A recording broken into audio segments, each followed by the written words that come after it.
Imagine someone asks you, "Do you believe in what you cannot see?" Your first instinct might be to say no. After all, we live in a world built on proof, on evidence, on things you can touch, measure, photograph. But here's what's interesting. You believe in love, and you've never held it in your hands. You believe in justice, and you've never seen it under a microscope. You believe in yesterday, even though it's gone forever. Belief in the unseen isn't weakness. For over 1 billion people on Earth, it is the very architecture of their inner world. And in Islam, that architecture has a name: Iman, faith. In our last video, we explored the 5 pillars of Islam, the outward practices, prayer, fasting, pilgrimage. But today we go deeper, we go inward. Because Islam doesn't just ask what you do, it asks what you believe at the most fundamental level. These are the 6 pillars of faith, 6 beliefs so central that without them, the rest of the religion simply doesn't hold. Belief in Allah, in angels, in the revealed books, in the prophets, in the day of judgment, and in divine decree, the idea that nothing in this universe is random. Let's break every single one of them down. Before we get into the 6 pillars, there's a story you need to know. One day, a man appeared before the Prophet Muhammad, peace be upon him, and his companions. His clothes were impossibly white. His hair was perfectly black. There was no sign of travel on him, yet no one recognized him. He sat down close to the Prophet, knee to knee, hand on thigh, and asked him to define faith. The Prophet replied, "Faith means to believe in Allah, His angels, His books, His messengers, the last day, and the divine decree, both its good and its bad." When the stranger left, the Prophet turned to his companions and said, "That was Jibreel, the angel Gabriel. He came to teach you your religion." This famous exchange is known as the Hadith of Jibreel, recorded in Sahih Muslim, and it is the single most authoritative source for the 6 pillars of faith. The first and most foundational pillar is belief in Allah, the Arabic word for God. Not just believing God exists, which is something billions of people across many religions share, but believing in a very specific understanding of who Allah is. In Islam, this is captured by a concept called Tawhid, the absolute oneness of Allah. Allah is one, not one of many, not a trinity, not a force split into multiple forms. One, singular, undivided, incomparable. The Quran puts it plainly in one of its shortest but most powerful chapters. Say, He is Allah, the One.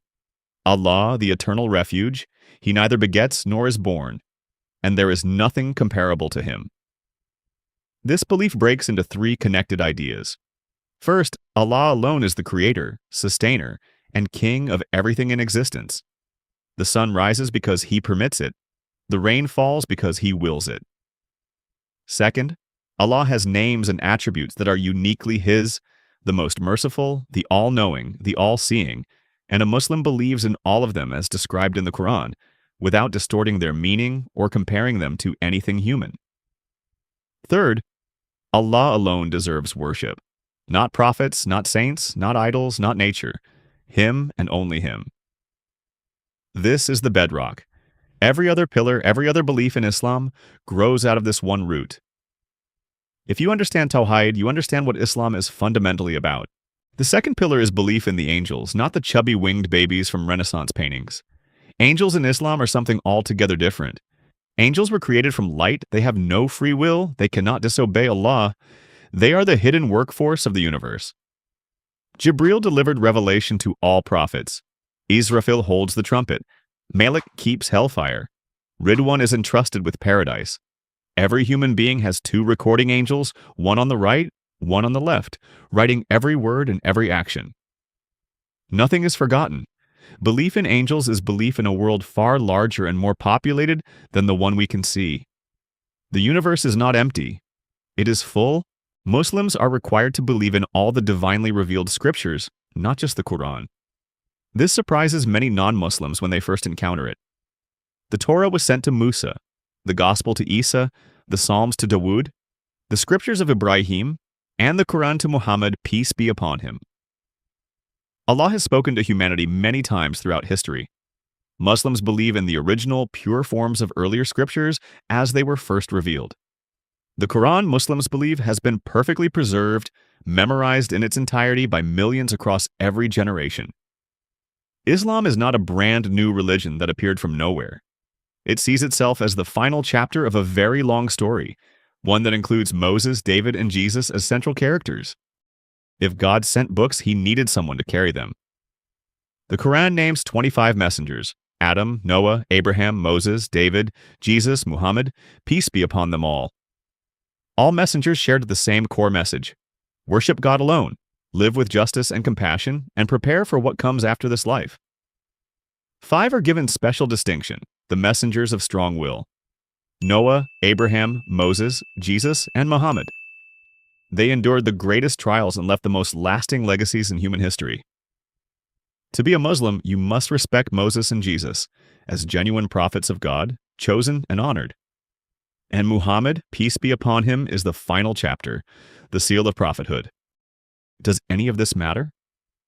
The good you do when no one's watching, the injustice that goes unpunished.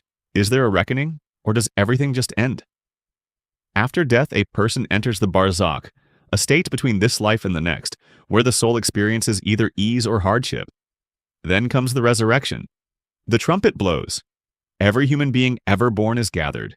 Each receives their complete book of deeds, the record written by the 2 angels across an entire lifetime.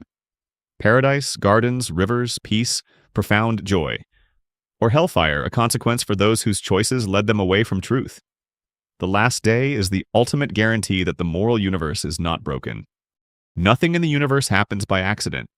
Not the falling of a leaf, not the timing of your birth, not the illness that blindsided you, not the blessing that arrived when you had given up hoping. Allah's decree was written 50,000 years before he created the heavens and the earth. It is recorded in the preserved tablet, Allah al-Mahfuz. This does not remove human free will. We make real decisions. We are genuinely responsible. Qadar and free will operate alongside each other in a way that human minds cannot fully grasp. When something good happens, gratitude, not arrogance. When something painful happens, patience, not despair. Qadar transforms how a Muslim experiences everything life brings. The difficult chapter you are living through is not the end of the story. It is part of a plan authored by someone who sees the whole book, beginning, middle, and end. 6 pillars, 6 beliefs. Together they answer, who is Allah? What is the unseen world? How has Allah spoken to us? Who carried that message? Where does this all lead? Is anything random?